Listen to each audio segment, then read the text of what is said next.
नमस्कार दोस्तों। मेरी मोबाइल मेरी शिक्षा the Bihar teachers history makers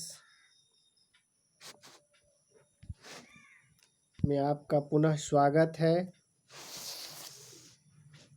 आज हम गद्य भाग का पहला लेसन लेकर आए हैं और गद्य भाग क्लास 11th हिंदी में पहला भाग जो पहला पाठ है वह है पूस की रात। प्रेमचंद जी का ये कहानी है लिखा हुआ। सबसे पहले हम कवि का आपको परिचय दे दें और उसके बाद जो है फिर हम लोग इस कहानी को पढ़ेंगे। प्रेमचंद जी का जन्म 31 जुलाई 1880 ईस्वी को लम्ही वाराणसी उत्तर प्रदेश में गांव में हुआ है।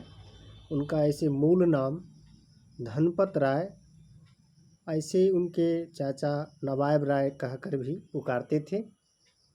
8 अक्टूबर 1936 को उनका निधन हो गया। माता का नाम आनंदी देवी,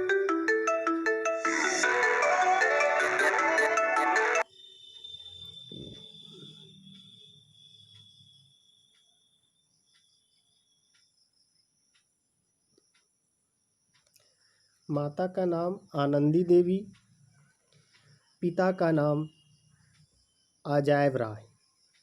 1910 में इंटर कर चुके थे और 1919 में बीए कर चुके थे।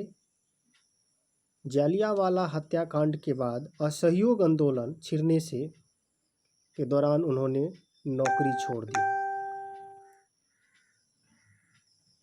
उनकी कुछ प्रमुख रचनाएं हैं सेवा सदन, प्रेमाश्रम, रंगभूमि, कायाकल्प, निर्मला, गबन, कर्मभूमि, गोदान, ये उनकी मौलिक उपन्यास है।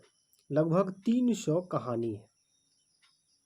लगभग 300 कहानी जो है एक संकलित है मान सरोवर नाम से, जिसमें 8 भाग हैं और उन्होंने अनेक निबंध, लेख, टिप्पणियाँ, बहुत सारे लेख उन्होंने लिखे हैं। कुछ अनुवाद भी हैं उनके। हिंदी के वे महान कथाकार। प्रेमचंद्र अब विश्व साहित्य की विभूति बन चुके हैं। भारतीय स्वाधीनता के बाद समय गुजरने के साथ साथ उनकी प्रसिद्धि काल में के सीमाओं के अतिक्रमण करती हुई वैश्विक रूप ग्रहण कर चुकी है। प्रेमचंद्र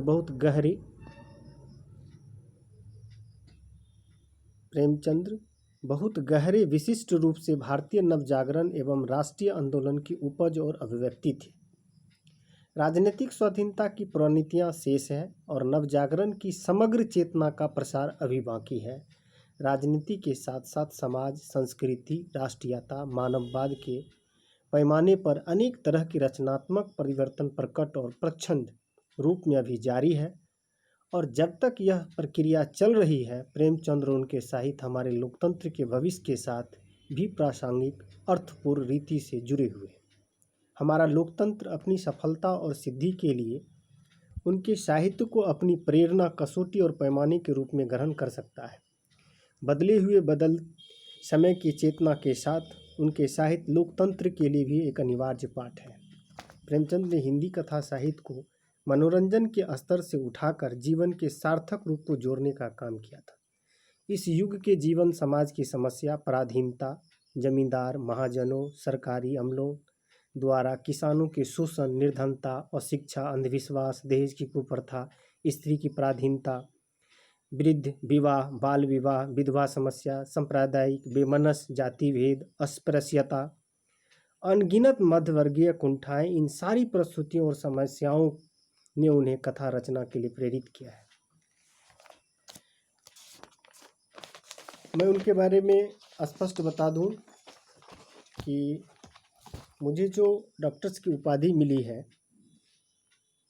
मैंने जो शोध रखा था शोध के विषय भी मेरे इनसे संबंधित हैं, मैंने इन्हीं पर शोध किया है। प्रेमचंद्र के साहित्य में बाल मनोविज्ञान, तो उन्होंने एक बच्चे के मनोविज्ञान की जो साहित्य की रचना की है, उनके विशेषांक के साथ भी मैं किसी दिन उपस्थित होऊंगा। उन्होंने अपनी आधारता, बेचैनी, इन समस्या और जीवन की विविधता पहलुओं को अपने साहित्य से चित्रित किया था।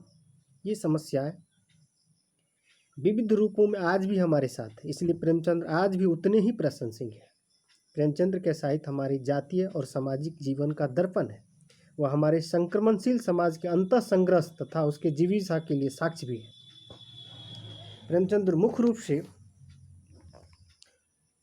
रात दिन गला हार कर भी जारों से बचने के लिए, मैं जो कहानी आपको बताने जा रहा हूँ, उस कहानी में एक व्यक्ति है जिसका नाम हल्कू है, और वो जारा का वो समय जो पूस की रात है, उस समय वह जो है एक छोटे किसान है, और उनकी क्या व्यवस्था रही है उनके बारे में इस कहानी में हम लोग चर्चा करेंगे। हम पढ़ेंगे उस कहानी को, और आज हम इसी संक्षिप्त विवरण के साथ आपसे विदा लेंगे। धन्यवाद। पुनः आपको इस पाठ का दूसरा भाग या पहला कहानी का भाग लेकर हम उपस्थित होंगे। तब तक के लिए धन्यवाद।